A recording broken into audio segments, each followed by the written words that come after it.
the right people. All right. And it is now my pleasure to introduce our speaker for today. Our speaker, his name is Josh Shelton. Josh has over 30 years of experience in the medical industry, having worked at Physio Control, Access Cardio Systems, Philips Healthcare, and now as president of Enerspect Medical. Since the age of 18, he has been thrust into cardiac resuscitation and the benefits of CPR AED use on individuals.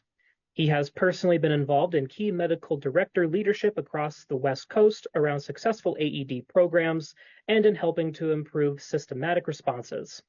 Having a family and 3 kids has helped him progressively educate the younger generation of the importance of CPR and AEDs. Josh loves what he does and encourages all to join the fight against sudden cardiac arrest. So now, without further ado, we will switch over some of our camera settings and we'll turn the time over to Josh. Wow, that was really nice. I need you guys to follow me around.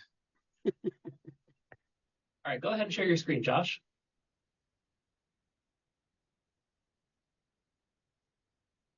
Joe. Can we see? Yep. Right. Well, thank you for that rousing speech about me. I haven't. It's been a while since I've had someone kind of document your history in the industry.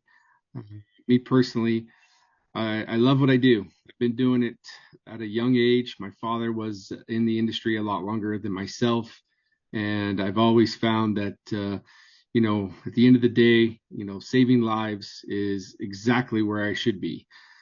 It is something that I've progressed in for many, many years. I've worked for different manufacturers, from Philips to Physio Control, and then to obviously a family-owned business, to then a business that has been acquired and is now growing even more. So today I was hoping to take everyone kind of through, some of the misconceptions about AEDs, some of the AEDs that are out there, some of the different brands.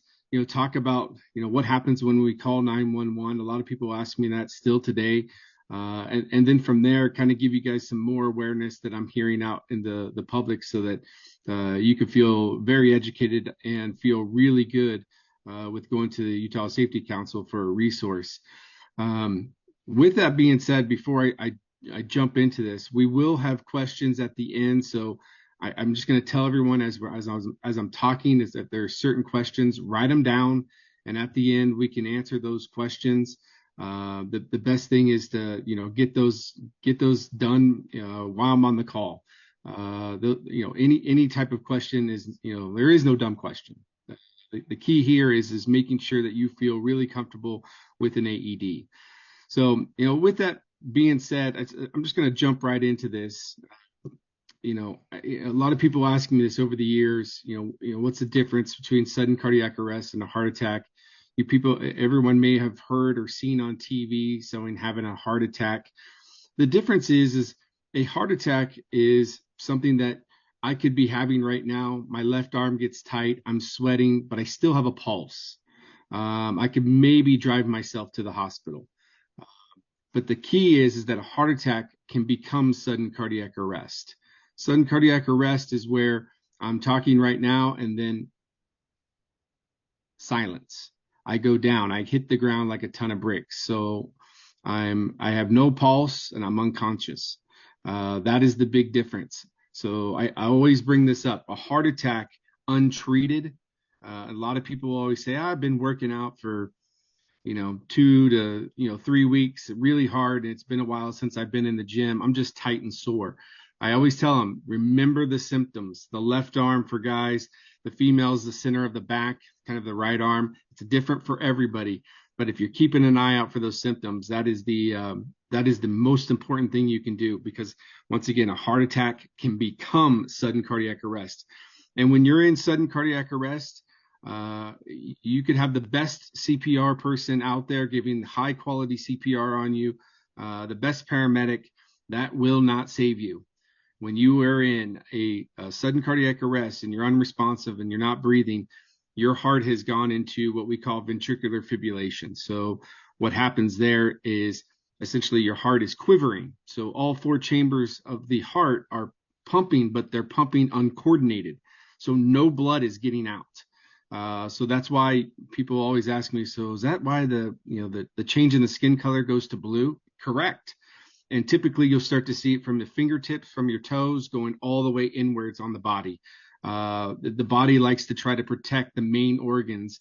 That's why if you ever gone outside when it's cold, the first thing you start to feel is your fingertips, because the body is essentially trying to keep your main organs warmer versus your fingertips. It's not worried about that. So ventricular fibrillation, big word. Also, it can be called ventricular tachycardia. That's another form of a rhythm. That's what the AEDs are looking for to shock. So when we are out in the field, whether it's in the public, at a school, at an airport, at your home for that matter, if someone has that sudden cardiac arrest, we're looking for those signs, and then we're looking to apply an AED as quickly as possible. The AHA recommends, to get to an AED in your facility in under 3 minutes. And you'll see why here in the next couple of slides. But the key is, the faster you do something, the better chance of survival. The ventricular fibrillation is, the only way to describe it is, think of a brown bag filled with worms and me just shaking it. It's just the heart quivering. It's just going crazy. But once again, it's uncoordinated. And this is going to sound crazy, but what does an AED do? An automated external defibrillator, AED, what that does is it literally provides an electrical shock to stop that chaotic rhythm that the heart is having. Once it stops that, the heart should reboot itself. So I'm going to give an example so it makes complete sense. If you're working at home or working at your office and you're on your computer and the computer gets jammed, typically we do task manager. We try to exit out of that program. It doesn't work. Then what do? You hit the power on, the power off. That's exactly what an AED is doing to a patient that's on the ground. So if they were in that ventricular fibrillation, the key is that we've shocked them, stop the chaos. The heart should reboot itself. Sometimes it does, and it goes into a normal sinus rhythm. Sometimes it doesn't, and it goes back into that chaos, which is why the AED being there is so important, because time is of the essence. So being able to have another shock on while we're doing CPR is extremely important. So I'm going to talk about from this. I'd like to highlight this. I know we're, I think, 2 years past this. And I hate to say this. I never want to say I want to see celebrities go down or, NFL players go down just to create, the urgency in the public. But here's the key. Out in the public, like the NFL, you had Damar Hamlin. So when Damar Hamlin went down, I instantly told my kids, I was like, that's commotion cordis. He just had a blunt trauma straight. You could see it. It was straight to his chest. Instantly put him into what we call the sudden cardiac arrest or ventricular fibrillation. What people don't realize is that we're walking around every day and our heart's beating hundreds of thousands of times. If it skips once, you go into that sudden cardiac arrest. I have, me personally, I've been involved in 3 deployments of my personal AED. Yes, I have my own AED in my car, and so does my wife. We have carried them in our cars for over 15 years. The key there is that we want to be able to not only protect our family, God forbid it's me, coaching the kids, and I'm the one that's getting stressed out and yelling, and maybe they're using it on me. But the 3 times that I've deployed have actually been in the public, not on me. One of those times, I can just tell you, this is the durability of the AED. One of those times actually happened when I was driving to Flagstaff to see Flagstaff fire.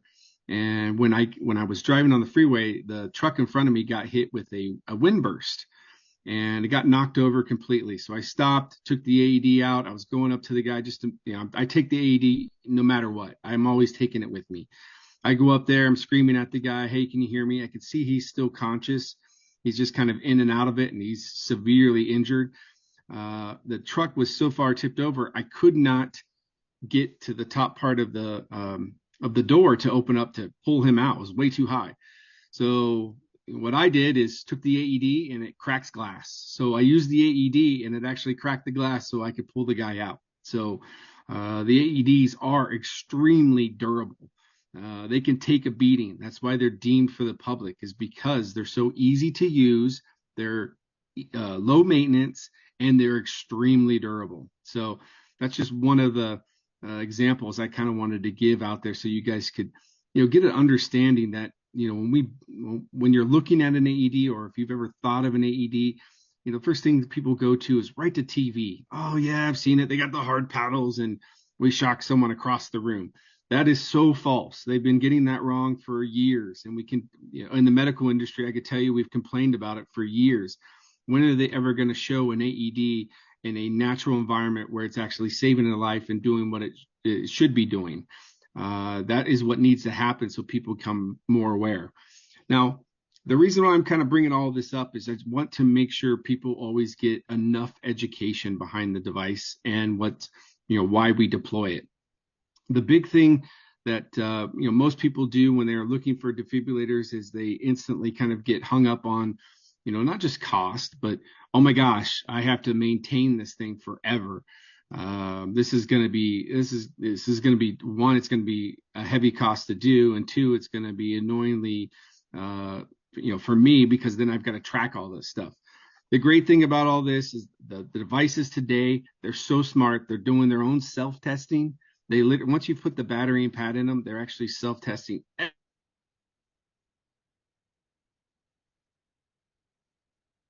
didn't do anything. Yeah. You really can't make a mistake on a defibrillator. So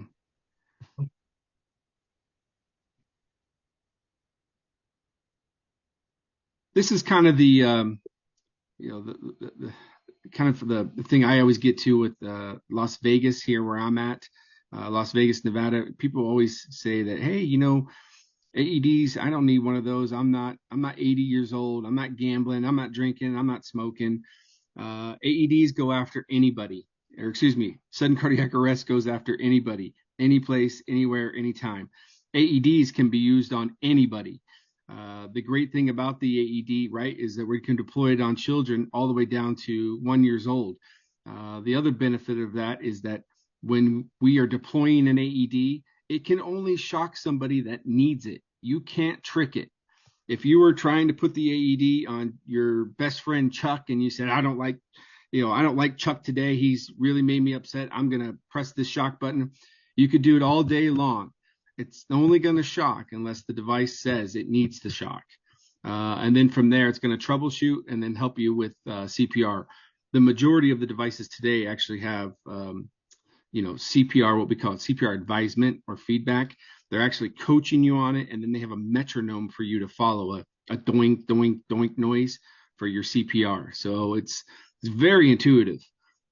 So with this stereotypical thing that I've put up here, the reason why I put this up is, for instance, like I said, in Las Vegas, that's always comes up. People are always assuming that it's never going to be me.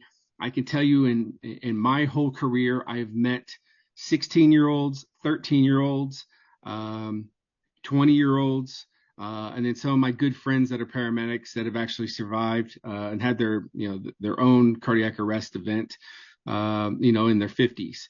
So it just goes after everybody. And what I like to highlight here is it's something that we never hear about. You never hear about sudden cardiac arrest. It's the leading cause. I'm going to come back to this one. It is the leading cause of death in the United States. From 350,000 to 450,000 every year, they die of sudden cardiac arrest. People die, and we have a potential cure in an AED. I can tell you the studies have all shown if there's an AED and what they call decent CPR, not even high quality CPR, decent CPR, we have saves and we get people back. The national success rate from sudden cardiac arrest is 8%. Here in Las Vegas, in the casinos, the latest numbers that have come out is 82% survival rate. 82. And people ask me this all the time. Well, how's that happening? A lot of things happen here. They train often. They do mock codes. They have devices everywhere. They've started off just doing their security teams, but then they included the pit bosses, then they included the dealers. So everyone has been exposed to the training of not only CPR AED certification, but also AEDs. So if you take this number and you kind of look at this and say, gosh, why aren't we hearing about this more often? The only way we can really jar the public is if I just tell you this. That is literally equating to 1,000 people a day dying of sudden cardiac arrest, or also 2 jumbo jets colliding in the air every single day. And we are doing nothing about it. Now, I say that we are putting AEDs out there, and we've been doing it since 1980, but there's just so many more spots that we haven't gotten to. And there's so many other deployments that we haven't reached. For instance, the home. The home space is one of the biggest ones. Everyone, goes to their job and may have an AED in their school. And I ask them all the time, hey, you got an AED at your school? You're protecting all the employees, the students, the parents. That's fantastic. When you go home at night, what do you have? You have nothing. Oh, so your family that you are very tight with, we're not protecting them. And that is one of the biggest struggles that we've had. And I could tell you from the manufacturer standpoint, all of them, all 4 of them that have struggled with this is trying to break into that environment. It is one of the biggest hurdles that we've had.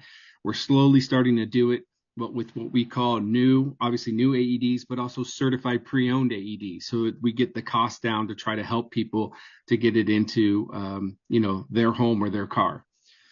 So with that, I'm going to go back to this. This slide is literally just for, your sake of seeing kind of the difference. People probably have heard this before, heart attack, you're right, being a plumbing problem. It's, we're, pushing around blood. And the key here is sudden cardiac arrest is essentially both. You've got a plumbing and electrical problem. So the faster you fix the electrical problem, the next step is then fixing the plumbing problem by doing CPR. So whenever we use AED, CPR is in tandem. If you have both of them together, huge success rates. It's probably not going to be as high as the casino. That's more of a controlled environment. But if you were talking out in the public, we've seen 35 to 40% success rates versus 8. Now, I have paramedic friends. I don't throw any of those guys under the bus. They have their jobs are tough enough. I have ridden on the ambulance when I've done my ride-alongs early on in my career. I can tell you this from my experience. The medics that are driving, the EMTs that are all in the back, the first thing you're going to see is that when they get the call from 911, they instantly kind of perk up. And then when they hear, we have a female, 35 years old, no CPR being done, no AED present, the patient's been down for 10 minutes. I could tell you the truck feels like it's gone into depression because they realize this is a hard one. This is going to be one that they don't know if they're going to be able to bring someone back. Once you hit that 10-minute mark, essentially your brain goes dead if you haven't had any type of CPR being done. The difference is when I've ridden on the car and they've actually had the call come in, 52-year-old male, CPR is being done, AED is present. It feels like, and I can't say this, but it feels like the ambulance is moving faster. There's a higher energy because these guys feel like they got a better chance of survival. And everyone probably knows about post-trauma and all that things. Our medics out in the field, they have this. They deal with little kids. They see people pass away all the time, whether it's on the street, in the public. And the first thing all my friends would say is, the greatest thrill that they have is when they see someone where they've been able to save them and they actually have an extended life past that moment. And so it's really important for us. That's why I love, us pushing and, talking about AEDs because they're just too darn simple not to have. So I'm gonna move right ahead because this one is the one that probably gets people's attention. You call 911. What happens? I've had this so many times in my career. Josh, I live next to the fire department. I'll just call them. Well, that's not how it works. When you call 911, it goes to dispatch. Once dispatch gets it, then they start to alert whoever is literally closest to them. So let's say it is the fire department right next door. Their response can't just go out of their facility and run across the street to where you are. They have to pack up, load up, gear up, and then drive to you right in front of the building because it's their procedure and protocols. Then they have to get out. So I give this is a very common example of what it is. And the average response time across the US is around 8.2 minutes.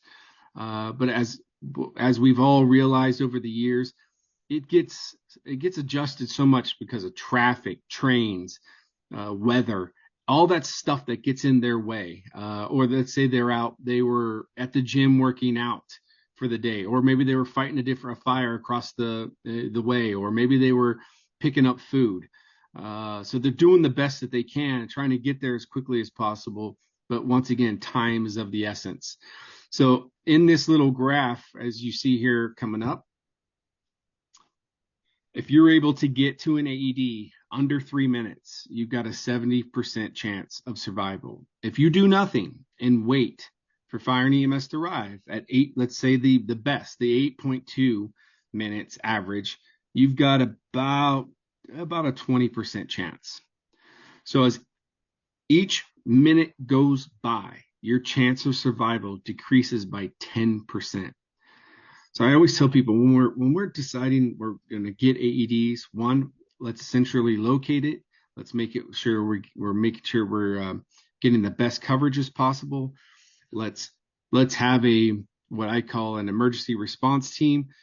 Maybe it's only one person that's CPR AED trained. Maybe it's 10 people. Maybe it's 50. I always like to at least have a bare minimum of one person that's CPR AED trained. The rest, when it comes to the AED, the training is essentially very simple. If you literally have watched a video on an AED, you would notice that the devices turn it on, apply the pads to a bare chest, and then listen.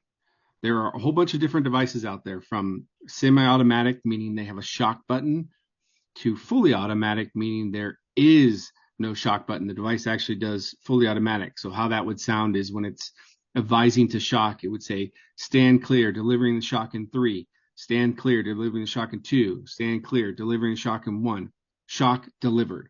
So it's giving the patient and people around the information about, hey, I'm getting ready to actually shock this person, so please keep your hands clear of the patient. A semi-automatic version would be where I have the shock button. For my sake, that's what I carry in my car. I love, I shouldn't say I love control.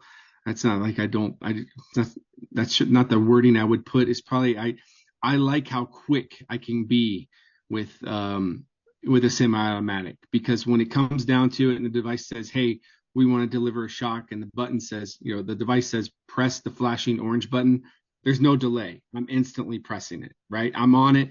The next thing it's going to do is prompt up CPR, because the protocols today are 1 shock, 2 minutes of CPR, and then we continue that until fire and EMS arrive.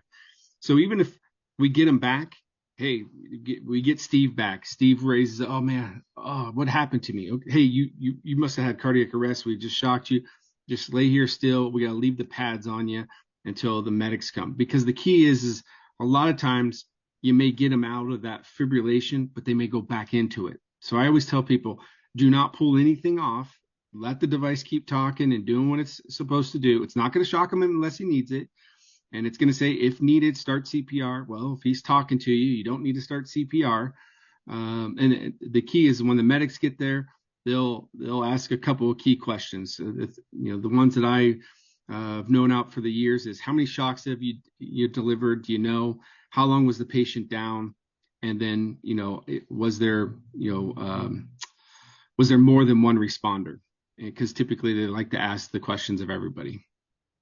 So just a heads up there, giving you kind of some insight to what I've experienced over the years. This is my best slide. People ask me this all the time.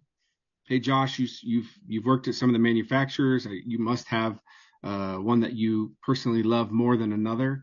And my big thing today is the best AED is always the one that's closest to me. I don't care which one it is. They all save lives.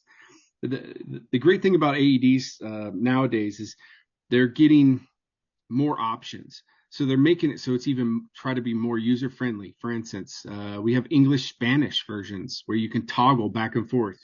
We have devices where you use either a pediatric key or a pediatric button to switch the device from an adult to a pediatric. And it's very fast. So it's instead of having to switch out pads from an adult to a pediatric, you can instantly do it with a button. So you're seeing technology like that. And then obviously everyone knows this one, size. Everyone's trying to get down to a certain size, keep them small, keep them lightweight, easy to use, and completely rugged. Um, I would tell you whether it's your organization or for yourself, having an AED, it's like a peace of mind. I mean, like I said, I keep mine in the car, even at home, I keep it in the car. The reasoning behind that is, I'm always on the go, whether it's practice, games, work, whatever it may be. So I always wanted to be available. So if the kids had to respond in the house, they could just run to the car real quick, grab it, and respond. Very, very simple. Train my kids to use it. And I think that is the messaging that I would continue to hammer home. Talking about AEDs and talking about it as, hey, these things they're not dangerous. These things have been approved for the public. We've been doing this since 1980. So we got 45 years into this, and we have countless save videos from security cameras to instances of studies that have been done by medical directors for states where success rates were at 5% and now they're at 35%. Huge jumps. I mean, that's a lot of people that have been saved. So I tell you, as you're looking at all this, Utah Safety Council, great place to go. They got great training. They have access to all this stuff, all the new and all the pre-owned options. My big thing is always, try to make a difference. Before I leave this earth, I want to be able to say, hey, I made a difference indirectly. I was not involved in saving the people's lives. When I get those calls back, hey, you sold me this AED and we used it. The person survived, or if they didn't survive, I still get the call. Thank God we still had this. We gave that person a much better chance of survival. It's not me. It's right. It's the people that are investing and understanding that this is the right thing to do. So, with that, I just kind of wanted to show you some of the AEDs. These are kind of the manufacturers that you're seeing that I've listed out. You got Philips, Zoll, Stryker, Defib Tech. And with that, there's kind of a mixture of different devices. Here is what they look like. So if you look up in the top left corner, that's a heart sign device. I have been doing it so long, I give them names. I call it my Frisbee. It's my small little Frisbee because it's super small, super lightweight, easy to use. Right next to it, the CR2, great device, has bilingual, it has a pediatric button. People are loving that, and that's a newer device that's come out.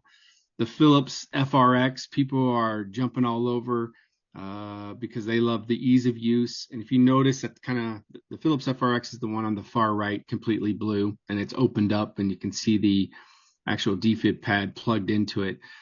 The top part of it has like a little notch that's open. That's actually where the pediatric key would slide into, and then the pediatric picture would slide over the top of that adult picture, and it puts the device instantly into pediatric mode. Fantastic. It speeds things up. To do a quick comparison for you, if you go right below that device, the other blue device, that's the Philips OnSite, also known as the HS1. That has a cartridge. That's an adult cartridge. So if I had to go pediatric with that, at the top of that device, there's a little blue notch that you have to kind of push to the right. It releases the whole cartridge. You'd have to get your pediatric cartridge and snap it in place. So you can see time-wise, anything that involves a pediatric button, especially if you have pediatrics in your facility, a pediatric button, a pediatric key are going to make you much faster. And you already saw from my graphs, being faster is better. The G5, another great device, that's the orange one. That is the capabilities of bilingual as well. And then moving across, the center is the Defib Tech device. It's a great little AED. A lot of times people will see it and it says Reviver. That's just another company had bought a whole bunch of them, and we kind of were able to call the device a different thing. It's the same device. It's the Lifeline AED. And then going to the two in the left-hand corner, which are green, I call them the Kermit the Frogs. You've got the one where it's the covers over the top on the right-hand side. That's the Zoll AED Plus. On the handle there on the left-hand side of it, it has a little check mark. When it's doing its checks, there's ever a problem, red X pops up. So like I said, all these devices have indicators for you, whether it's an LED light or a symbol. And then right next to that is the Zoll AED 3, where it's got the screen, it says Zoll at the top and AED down below. That's one of the latest devices. You can see the big pediatric button, fantastic, and big speaker, extremely loud. So a lot of people are liking that device. The screen is actually color. So when it starts doing the CPR, it actually gives you feedback, and it will tell you it'll give you high quality CPR feedback. So as you're doing it, it'll actually tell you how deep you're going on the patient. So typically we'd like to be 2 inches or greater. I'm probably somewhere, around the 2.2, 2.3. That's where I think is a bullseye. That's just me. And then you're going at a rate. So you're trying to get 100 compressions per minute. So great devices. They coach and help you on everything. You can't go wrong. So you take all these are all the newer ones, and then you say, well, what if I found one of these in certified pre-owned, and I got it from the Safety Council? What's the negative? The only thing, and it's not a negative, these devices all come with warranties. They have usually around 8-year warranties. A pre-owned usually has a 1-year warranty. Typically, the pre-owns that the Safety Council has access to, those are going to be newer devices. So I go by the life. I would tell you the life of that device should easily be another 8 to 10 years. Easily. As long as you're changing out battery and pads and keeping those fresh when they need to be replaced, you're good to go. And like I said, the device will always chirp if there's a problem. So I kind of put this up there, the awareness wise, plan, prepare, respond. If you're planning where to place AEDs, right, you figuring out how many you need, centralize those, placement wise, where to put them, where you're centrally located. The great thing is finding things that are rememberable. So I always tell people, hey, if you're mounting a cabinet and putting an AED up, put it by the fire extinguisher, because people know where that is, or put it by the bathrooms, because everyone has to use the bathroom during the day. So they're going to constantly walk by it, and it's going to create awareness. Prepare, obviously getting training. It's important. If you've never had CPR AED certification training, I would highly recommend it. Going through it, it gives you, once again, some more insight. You just feel more comfortable with, if you had to respond. And then responding, I can just tell you this straightforward. The 3 times that I've had to, deploy my device, if I didn't have it, those are bad outcomes. It's not good. The AED makes a huge difference on, not only that person's life, but quite frankly, for my life too, because I would have been extremely disappointed if I didn't have one, being that I've been doing this for so long. So I kind of went through everything there. At this time, I would love, if there's questions, I can answer some questions. I can stop sharing my screen and take it from there. Right, perfect. We actually do have some Q&A questions from our chat for you. Let's see. Chancey Carter asked, can you make this video available somewhere I can download and share with my team? Yes, Chancey, we will have this up on our Facebook. You'll be able to download it from there. You can also reach out to us, and we can also get you a copy of the video as well. And then we have an anonymous attendee who says, if I train my guys on CPR and how to use the AEDs on my locations, but don't fully certify as first aid CPR certified, but have a training record that I've done training on CPR and AED use, will they be covered from a liability standpoint under the Good Samaritan law? And I'm glad he said that. Good Samaritan law obviously protects him on the use of the AED. I would just mention to him that the big thing for me is having at least one certified AED, CPR AED certified person on site. I always like that. I'll just tell you over the years. So if you were asking me this question in the 2000s, the first thing I would have said, no, it's too hazy. You should get everything trained. You should have it all documented. Today's environment, AEDs have been out there long enough where you're going to start to see a lot of the stuff that used to kind of restrict people to getting AEDs. They always felt like this is too much. I don't need to do this. It's all kind of going away. And obviously the Good Samaritan law is one of those, but now you're starting to see all these requirements where, in certain states, they got health clubs, schools, all required to have AEDs. And they're not even highlighting, when I started, we used to say you have to have a medical director and have all that stuff. You don't. Some states are even just very simply, they just will say, hey, a medical director is defined by the person who is managing your program, meaning it could be you. Just like you said, you've got a document where you're highlighting and writing people's names down. They're signing in. I would tell you add on there's always in-service videos that are on YouTube that all the manufacturers have put up. If you say, hey, group, I want every 3 months to review this video, it's about 4 minutes long. That's another sign off for you. So you're doing everything possible to make sure that you have a good response. That's the key. I mean, you're doing all the right things. Awesome. And then just a follow-up question from, I believe it's the same individual. Can an HSA or FSA be used to purchase personal/home AEDs?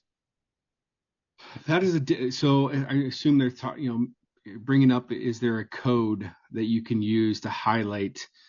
I will tell you the ones that I have done have been able to get reimbursed, and it hasn't been a full reimbursement. One was 50% and one was 70%. So they paid for it out of their pocket, went back to their insurance, and they already talked to them prior to and actually, got that money back.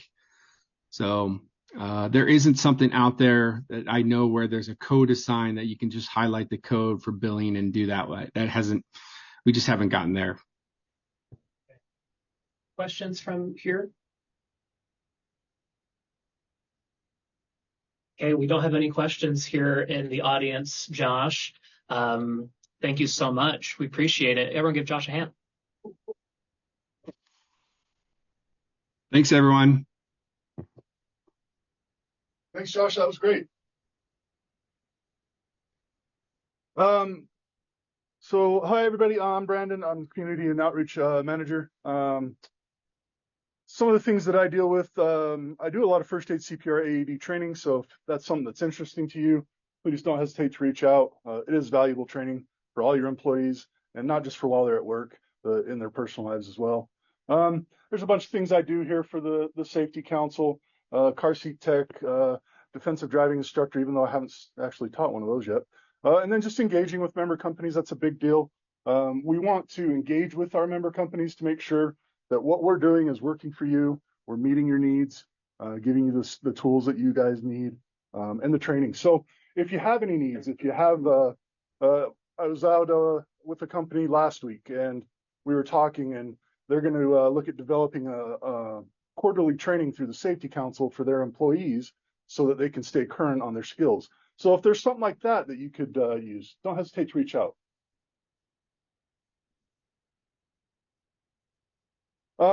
We've been talking a lot about AEDs here. If you do need an AED, come to us. We can help you purchase that, get that in your facility. The nice thing about going through the Safety Council is we're not commissioned salespeople, so we can save you some money on them.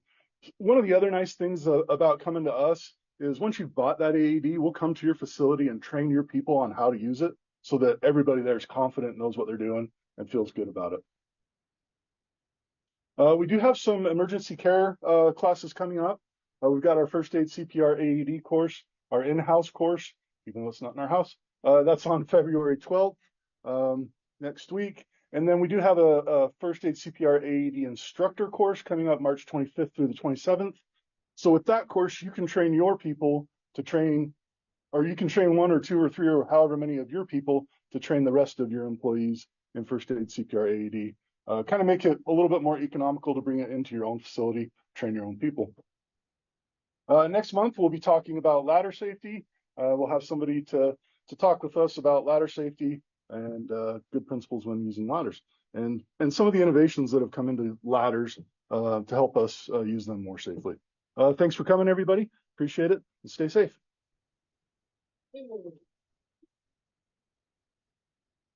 Yay! That's